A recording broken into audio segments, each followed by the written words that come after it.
Habib Ali bin Muhammad bin Husain Al-Habsyi, sahibus Sumtudrar, beliau mengatakan masyi kamal majma', tidak ada satu perkumpulan yang lebih baik kecuali perkumpulan Maulid Nabi Muhammad sallallahu alaihi wasallam. Jika kalian ingin berdoa, datanglah ke dalam majlis Maulid, maka doa kalian akan diterima oleh Allah. Dan jika kalian ingin bertaubat, datanglah ke dalam majlis Maulid, maka taubat kalian akan diterima oleh Allah. Yang punya hajat datang ke dalam majlis Maulid, maka hajatnya akan diijabah oleh Allah. Alhamdulillah, keuntungannya besar orang yang hadir Maulid. Orang yang duduk menuntut ilmu, besar pahala yang Allah berikan. Sampai ada satu riwayat dikatakan, jika ada jenazah ahli kubur diizinkan satu waktu, 1 jam dibangkitkan lagi. Apa yang dia ingin lakukan? Jawabannya cuma satu, dia akan datang ke majlis ilmu. Kenapa? Tempat di mana dosa paling gampang diampuni oleh Allah. Ini kita kumpul di sini, kalau nggak ada acara begini, kita siang lagi ngapain? Muhammad lahir ke dunia atas izin siapa? Nabi Muhammad lahir ke dunia atas keinginan siapa? Berarti pertama kali yang merayakan Maulid Nabi adalah Allah Subhanahu. Ada panitianya enggak? Ada. Siapa panitianya? Malaikat Jibril. Ada jamaahnya? Bukan orang Malingping. Siapa? Penghuni langit dan bumi. Berarti pertama kali yang merayakan Maulid adalah Rabbul Alamin, Allah Subhanahu. Berarti perayaan Maulid seperti ini kita mencontohkan siapa? Allah. Betul apa betul? Kalau tadi ini kita semua yang ada di sini hiasan, tapi Allah saat Nabi dilahirkan, Allah ciptakan langit, dan saat dimana langit tersebut dihias dengan gemerlapan bulan dan bintang, yang saat dimana Nabi dilahirkan, demi Allah memuliakan, mengagungkan Nabi Yuna Muhammad. Berarti nabinya mulia apa enggak? Nabinya agung apa enggak? Ada yang ngomong, mau ngapain terlalu memuliakan Nabi Muhammad? Mau ngapain terlalu mengagungkan Rasulullah? Sedangkan Nabi Muhammad adalah manusia biasa. Jawab apa jangan? Pakai emosi apa pakai dalil? Dalil apa pakai emosi? Masa orang Banten pakai dalil? Kayaknya enakan emosi ya. Jawab jangan. Ada yang bilang lagi, ngadain Maulid buang-buang duit. Jawab nggak? Kalau kata orang Betawi, maaf boleh ya? Duit gue. Yang capek, yang kepanasan, yang kelaparan, nggak perlu yang repot. Betul apa enggak? Kenapa kita memuliakan Nabi? Kenapa kita mengagungkan Nabi? Yang pertama, Allah dengan caranya memuliakan Nabi Muhammad SAW. Di dalam Al-Quran, 20% ayat yang keluar semua menceritakan tentang Nabi Muhammad SAW. Bukan hanya sifat, melainkan dari ujung rambut sampai ujung kaki diceritakan oleh Allah, disebut oleh lisan Zat yang maha mulia. Siapa dia? Nabi Muhammad. Salah satu surat yang kita sering baca, Alam Nashrah wa Wada'na. Punggung siapa yang diceritakan oleh Allah? Punggung Nabi Muhammad SAW. Laqad kana fi Rasulillahi uswatun. Siapa punya itu? Peringai akhlak yang paling baik siapa? Nabi Muhammad. Wa ma arsalnaka illa rahmatan. Siapa yang disebut oleh Allah? Nabi Muhammad sallallahu alaihi wasallam. Berarti nabinya agung, mulia apa enggak? Berarti perayaan Maulid ini kita memuliakan, kita mengagungkan Nabi Muhammad sallallahu alaihi wasallam semata karena Allah mencontohkan Nabi dulu memuliakan dan mengagungkan, maka kita seorang hamba yang banyak dosa. Terbahasa masuk angin. Jika Allah masukin kita ke dalam neraka, kita minta kepada Allah mudah-mudahan air hujan ini yang dapat memadamkan api neraka. Amin ya rabbal. Ibu bapak yang dirahmati oleh Allah. Ada yang bilang tuh kan tadi, Nabi Muhammad manusia biasa. Saya mau tanya, Nabi Muhammad manusia biasa apa manusia luar biasa? Dia pakai dalil, laqad ja'akum rasulun min anfusikum. Ya kalau lu baca sampai situ ya benar PA. Kalau dibaca cuma sampai situ benar, akan datang seorang nabi dan rasul dari golongan kalian wahai manusia. Betul. Betul apa enggak? Nabi Muhammad manusia bukan? Tapi bukan manusia biasa. Lanjutkan dong ayatnya. Azizun alaihi ma'anittum harisun alaikum. Kasih sayangnya besar kepada umat. Beban umat dipikul sama Nabi. Jangankan Nabi, kita pikul beban hidup aja udah ruwet. Betul apa enggak? Udah pusing, betul apa enggak? Nabi beban umat dipikul bukan hanya saat Nabi ada, sampai Nabi wafat. Nabi bawa beban umat sampai yaumil qiyamah. Siapa? Kebo kerja enggak? Khalid bin Walid kan disebut Saifullah, pedangnya Allah. Kok meninggalnya di atas kasur, bukan dalam keadaan peperangan? Allah tahu Saifullah itu pedangnya Allah. Tidak mungkin seandainya Khalid bin Walid mati di dalam medan peperangan, maka orang-orang kafir akan mengatakan akan patah pedangnya Allah. Allah nyelamatin dalam keadaan di atas tempat diambil nyawanya. Kenapa? Dengan kemuliaannya. Inilah cara Allah. Allah nggak mau satu sahabat Nabi dihinakan, nggak mau, nggak boleh. Kenapa? Karena ini adalah titel yang diberikan oleh Nabi Muhammad Sallallahu Alaihi Wasallam. Paham sampai sini? Paham sampai sini? Kalau sudah paham saya tutup sama doa. Sudah paham belum? Dari tadi gue teriak-teriakan lu nggak paham-paham. Ibu bapak yang dirahmati oleh Allah, Nabi Muhammad banyak berkahnya. Ada satu riwayat Nabi kalau mau meludah ngedaham dulu. Begitu Nabi ngedaham, sahabat bangkit dari tempat duduk, tangannya ditaruh di hadapan Nabi. Tangan yang pertama di situ ditaruh ludahnya oleh Nabi Muhammad SAW. Begitu saat ditaruh di tangannya, beliau sapu, lalu diusap dari ujung kepala sampai ujung kaki. Apa kata Nabi? Murtad, kafir, neraka. Gak. Nabi mengatakan, wahai sahabatku, jasadmu tidak akan pernah tersentuh api neraka. Ludah Nabi berkah, ludah Nabi syafaat. Ludah siapa yang menangkap? Jangan beda kita menabi. Nabi SAW setiap mau tidur nih, tidurnya tuh siang doang Nabi.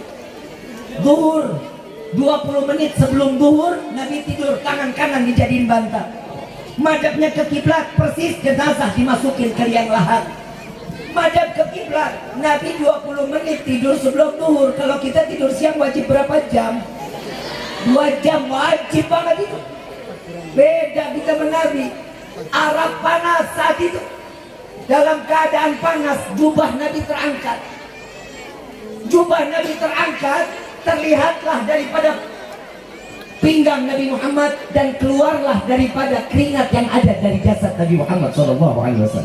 Saudara Nabi ambil botol, ditadangin keringatnya, setetes, setetes, setetes, hampir penuh. Nabi bangun, diangkat sama saudara Nabi. Begitu diangkat ditanya, wahai saudaraku, apa yang kau kumpulkan? Keringatmu ya Rasulullah. Untuk apa kau kumpulkan? Aku jadikan minyak wangi. Keringat Nabi jadi minyak wangi. Keringat lu. Beda nggak kita sama Nabi? Nabi ini mulia apa enggak? Mulia, keringatnya aja sempurna. Dari Ummu Yusuf, dari Ummu Aiman. Saya ambil sirah ini dari Ummu Yusuf. Ummu Yusuf pembantunya Nabi Muhammad SAW. Ummu Yusuf tiap hari ngebersihin rumah Nabi, tiap hari, karena pembantu Rasul. Satu malam Nabi setiap kalau mau tidur tuh pipis dulu. Bu, ibu, mau tidur loh. Bu, Kalau nyuruh anak suruh tidur malam, jangan cuma disuruh kencing, cuci muka, cuci tangan, cuci kaki. Caranya Nabi lihat, dia pipis, setelah pipis ambil wudhu, setelah wudhu naik ke atas. Itu yang disuruh. Ibu-ibu sekarang mama pada PA ngajarin anak yang kagak. Lihat Nabi ngajarin kita udah sempurna. Coba lihat, nah jangan keluar maghrib enak, entar lu diculik sama kalung wewe. Ibu-ibu sekarang mah begitu. Jangan loncat-loncatan di kamar, ntar ada kepala nggak dari pojokan kamu. Nah pantesan ini anak takutnya jadinya sama setan, bukan takut sama Allah. Karena siapa? Karena ulah orang tua. Ini dari ini lebih parah lagi nih. Orang tua sekarang kalau anak mau makan dikasihnya handphone bukan nasi. Handphone lagi. Mau makan? Ibu lagi ngobrol? Ibu lagi ngegosok? Semua anak terus-terusan dikasih handphone. Dulu orang tua kita dulu sepeda roda 3 dikeluarin. Kalau mau makan disuapin sambil jalan ketemu tetangga ngobrol sambil menggibah. Sekarang ada yang begitu? Ada yang begitu? Berarti kuotanya habis kalau ada juga. Kalau kuotanya penuh pasti dikasih YouTube. Bu, ibu kasih makan. Makanan habis, YouTube-nya berhenti apa enggak? Jalan terus. Maaf, jangankan nasi ibu jajalin. Ibu jajal, nasi habis, ibu ambil selop, ibu terdeketin ke mulut anak, insya Allah pasti digigit.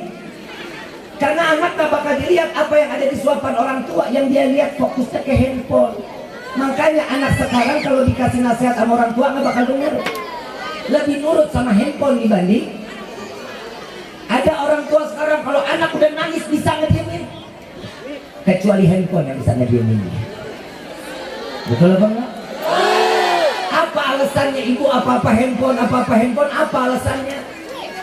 Biar apa? Biar anaknya apa? Anteng. Saya kasih amalan biar anak anteng, mau apa enggak? Cekek. Mana ada anak kecil anteng? Yang namanya anak kecil cicilan wajar, namanya juga anak. Cara kita jemangkannya surga ada di bawah telapak kaki ibu, bukan di telapak kaki bapak. Itulah caranya. Capeknya seorang ibu, surga ditaruh di telapak kaki seorang ibu. Nah sekarang surganya ibu pada kemana? Anak diajak ngomong kagak ada yang pernah dengerin. Sekarang anak mah nggak bodoh amat sama orang tua, sama ulama deketnya bukan main. Cium tangan ulama luar biasa, cium tangan kiai luar biasa. Sekarang anak sekarang cium tangan orang tua belum tentu setahun sekali. Maaf, saya jujur demi Allah, keberkahan setiap anak bukan ada sama ulama, bukan, tapi ada sama orang tua. Tidak akan orang menjadi orang sukses, tidak akan menjadi orang mulia kecuali campur tangan doa daripada orang tua. Cium tangan orang tua jauh lebih berkah. Dukun yang paling di dalam syariat diperbolehkan dukun yaitu ibu kita, orang tua kita. Ini dalam syariat boleh kita doa sama orang tua, itu dukun kita dan mujarab. Ini minta kamu bahkan bloon. Duit nggak ada, bah, aing keboga duit bah. Tumba juga ngomong, seru bah, aing deh. Kenapa tuh orang disebutnya orang pintar? Dukun disebut orang.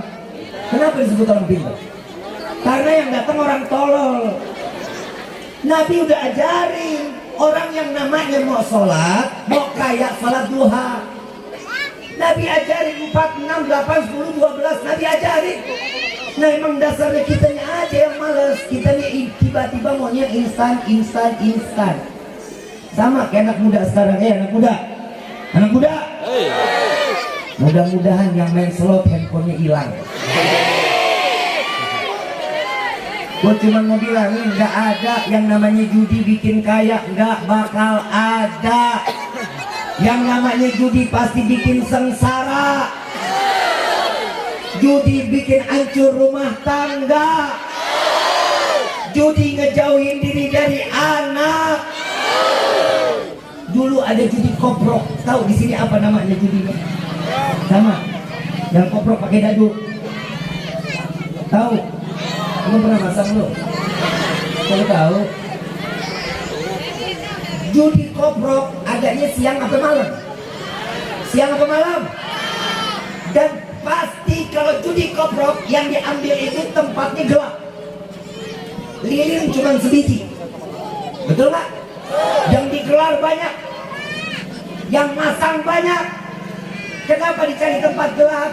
Karena dia akan menyimpan dadu biar kita nggak lihat. Dadu yang normal nggak bakal dilepas. Dadu yang normal nggak bakal dilepas, tapi yang nggak normal pasti akan dilepas. Bandar nggak bakal rubuh.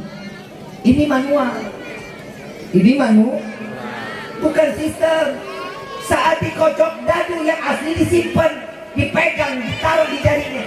Begitu yang keluar yang nggak normal, yang hilang angkanya cuma 2 biji, angkanya dia itu habis tahu katanya. Maulid boleh apa enggak? Dianjurkan apa enggak? Alhamdulillah. Berarti kita semua masih orang-orang yang dititipkan iman oleh Allah, sehingga kita dapat merasakan nikmatnya duduk bersama-sama untuk merayakan Maulid Nabi Muhammad Sallallahu Alaihi Wasallam. Ibu bapak yang dirahmati oleh Allah, dalam rumah tangga kita diajarin juga sama Nabi Muhammad Sallallahu Alaihi Wasallam, betul? Ibu manggil bapak siapa, Bu? Ayang. Benar? Bapak siapa? Benar.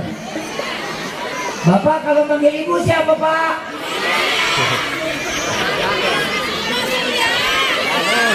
Masya. Saya mau tanya. Nabi kalau manggil Siti Aisyah siapa? Ya. Rasulullah manggil Siti Aisyah siapa? Humairah. Ya Humairah. Yang pipinya kemerah-merahan. Suami nyaut. Iya, Bib. Masalahnya, Bib, gimana mau dipanggil Humairah, orang istri saya hitam legem. Ya minimal kan dipanggil manis, sweetie. Kan bisa dipanggil gitu. Jangan udah hitam panggil Tom, bikin kopi dong, Tom. Apalagi dari Tom panggil Blacky. Wah, kiamat kubro lu rumah tangga begitu. Nggak boleh. Panggilannya Mas. Mesra dong. Sayang, cinta, sweetie, bebek. Siapa lagi? Darling, lovely, my love. Bener spray. Panggilan yang mesra-mesra. Kenapa? Itu yang akan membangun. Nabi mencontohkan karena Nabi manusia yang paling mesra, Bapak. Bapak pernah nggak mesra sama ibu, Pak? Manja-manjaan sama ibu pernah nggak? Nggak pernah, Bu? Nggak pernah? Sama sekali? Amit-amit, Bu. Ada satu riwayat, ini boleh nih dipakai sama Bapak. Satu riwayat Nabi Muhammad minta minum sama Siti Aisyah. Ya Aisyah, tolong ambilkan saya minum. Siti Aisyah jalan ke dapur ambil air, bawain ke hadapan Nabi. Begitu dibawa di dalam satu gelas, Rasulullah suruh Siti Aisyah minum dulu. Apa jawaban Siti Aisyah? Ya Rasulullah, betapa tidak akan ada kesopanan jika aku meminum awal lebih dulu sebelum dirimu ya Rasulullah. Tuh dia tuh istri soleha tuh, nggak kayak begini nih. Nggak bakal mulai sesuatu kecuali suami lebih dulu. Yang ke pasar siapa? Suami apa istri? Yang masak siapa? Yang gares siapa? Emang begitu modelnya. Pantas no lihat tuh bapak pada kurus-kurus semuanya no. Saya mau tanya bapak, tadi masak nggak? Hah?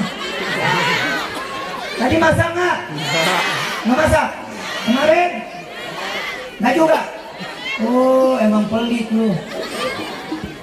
Saya mau tanya, kalau kemarin istri masak, saya mau tanya malamnya nanya nggak sama bapak? Yang besok mau dimasakin apa? Nah. Nggak pernah? Bukan tambah nih istri begitu mah.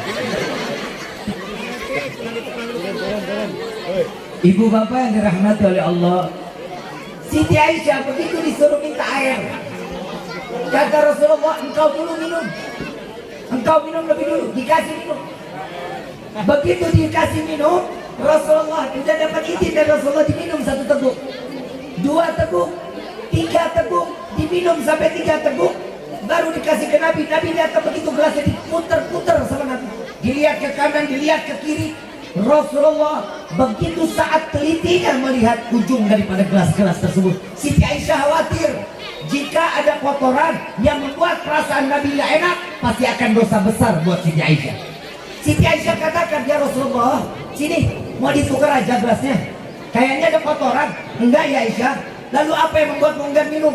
Aku sedang mencari di mana engkau meletakkan bibirmu. Aku ingin meminum dari di mana engkau meletakkan bibirmu.